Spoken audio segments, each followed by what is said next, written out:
mengenai penyekatan dan penanganan terhadap masyarakat, terhadap pedagang, PKL, toko. Saya minta kepada Polri dan juga nanti Mendagri kepada daerah agar jangan keras dan kasar.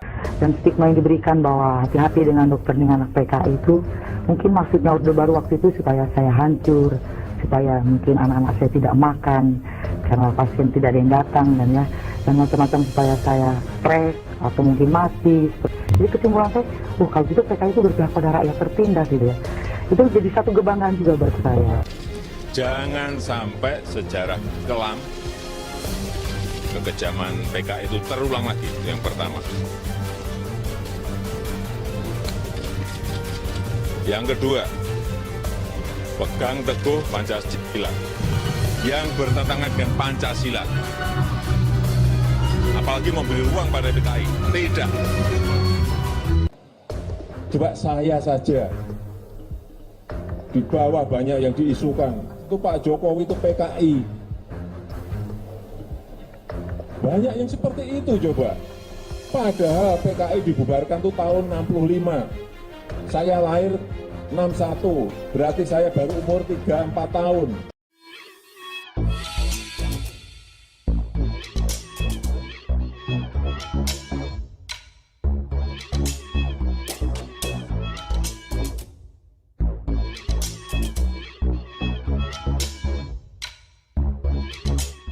Tonton video ini sampai selesai agar Anda tidak gagal paham.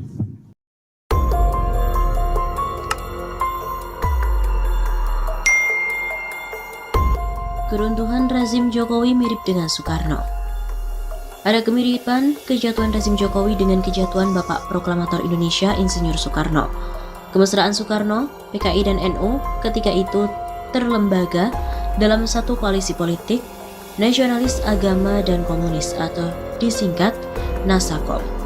Hal berbeda dengan kejatuhan Bapak Pembangunan Indonesia, Presiden kedua Indonesia, Jenderal Besar Soeharto. Ada campur tangan dari asing-asing dan digoyang oleh Jenderal Merah binaan LB Murdani yang tidak suka Soeharto kehijau-hijauan. Soeharto sejak dekade 1990-an memang dekat dengan kalangan Islam. Pak Harto merestui berdirinya ISMI, Harian Republika, dan mendorong kiprah pengusaha muslim melalui HIPMI. Hal ini Pak Harto dilakukan setelah konglomerat Cina keturunan yang dibesarkan Presiden kedua itu menolak permintaan Pak Harto untuk membantu usaha pribumi. Pak Harto juga merestui berdirinya bank syariah pertama di Indonesia, itu Bank Muamalat. Kabinet Pak Harto pun disebut oleh orang yang tak suka dengan Pak Harto disebut Kabinet Ijo Royo-Royo. TNI dan Polri pada era 90-an banyak dijabat jenderal yang dekat dengan Islam alias Jenderal Hijau.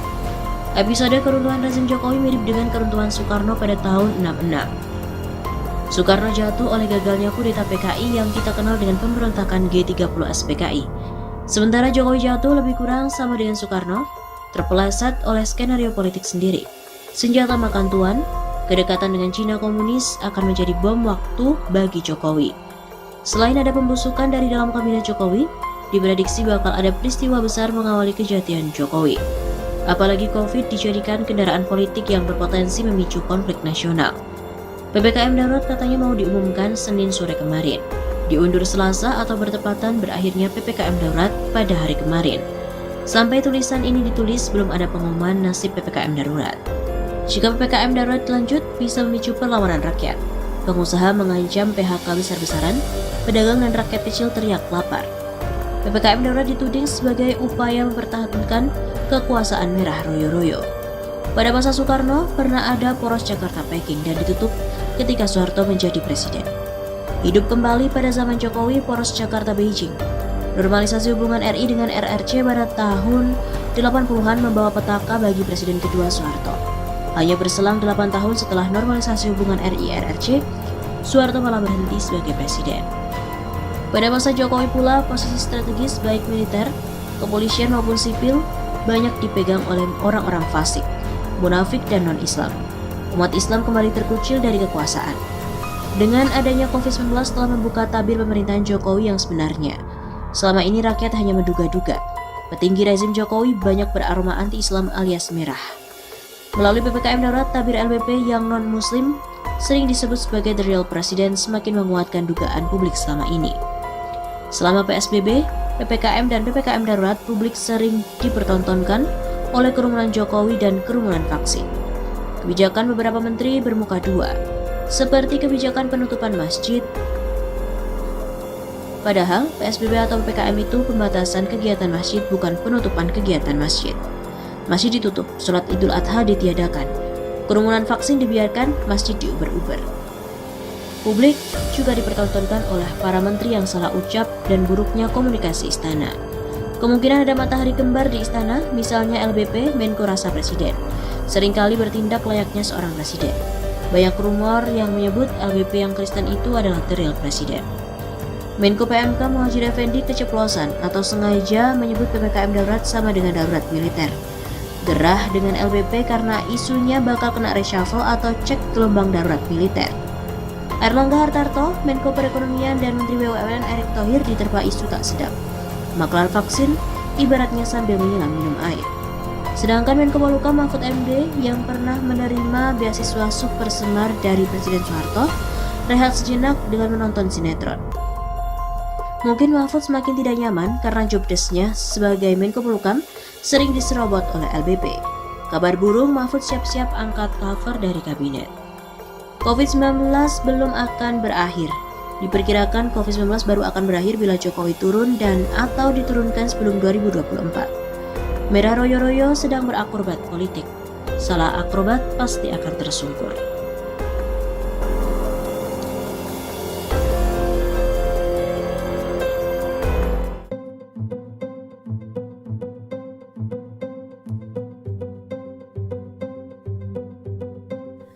Tagar presiden terburuk dalam sejarah trending di Twitter.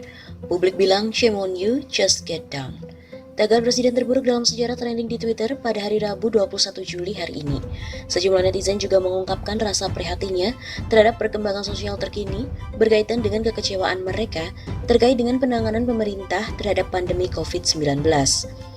Pemilik akun Yogurt @opirfkh misalnya, pagi ini mencuitkan sebuah pesan yang mengeluhkan semakin memburuknya kondisi kesehatan masyarakat karena paparan COVID-19. COVID-19 in Indonesia is getting worse day by day. We must stay the fuck at home every fucking day. PPKM, pelan-pelan kita mati. I have to say, presiden terburuk dalam sejarah. Akala Bagera, juga pemilik akun, mencuitkan, Indonesia it's getting worse day by day. We need a solution to handle this situation without having to make a distinction between the upper and lower classes. Sorry sir, but I have to say presiden terburuk dalam sejarah. Netizen Agus Setiawan juga mencuitkan dalam pemilik akunnya @AgusSetiawan, temporary solution to cover big problem caused by long strategic mistake. Tagar presiden terburuk dalam sejarah. Netizen lain juga bernama Uli Abdul Hadi mengeluhkan penanganan pemerintah COVID-19. Pemilik akun Ulul Maul itu 2 jam yang lalu mencuitkan pesan seperti ini. Sorry but I have to be honest on myself. We have lost before we fight. We have been killed before we've been attacked. And sorry I have to say this government is presiden terburuk dalam sejarah.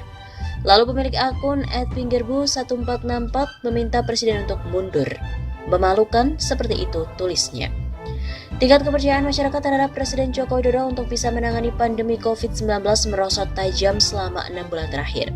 Demikian dilihat dari temuan survei nasional Lembaga Survei Indonesia. Masyarakat yang percaya Jokowi bisa menangani pandemi terus menurun mencapai 43%. Sementara hanya 54,6% menjawab sangat tidak percaya dan tidak percaya. Sedangkan yang tidak menjawab hanya 3,5%. Jadi untuk pertama kalinya pada bulan Juni, tingkat kepercayaan terhadap presiden itu di bawah 50%, kata Direktur Eksekutif LSI Jayadi Hanan, Minggu 18 Juli yang lalu. Selama 6 bulan terakhir, kata Jayadi, tren tingkat kepercayaan Presiden Jokowi mampu menangani pandemi memang terus merosot. Tercatat pada September 2020, tingkat kepercayaan Presiden masih 60%. Kemudian tingkat kepercayaan Jokowi terus merosot hingga 56,5% pada Februari 2021. Dan pada Juni 2021, tingkat kepercayaan Jokowi telah berada di bawah 50%. Bisa dilihat saat ini ada tren penurunan dalam 6 bulan terakhir menjelang diberlakukannya PPKM darurat. Ada penurunan tingkat kepuasan dan presiden dalam penanganan wabah.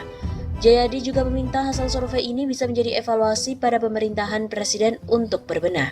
Ini menjadi satu hal yang penting untuk memahami penanganan wabah seperti PPKM darurat yang dijalankan sekarang. Sebagai catatan, survei LSI menggunakan metode survei Simple Random Sampling dengan margin of error 2,88% pada tingkat kepercayaan 95%. Adapun sampel dari survei ini berjumlah 1.200 responden. Sampel berasal dari seluruh provinsi yang terdistribusi secara proporsional. Sebaliknya, survei digelar pada 20-25 Juni 2021.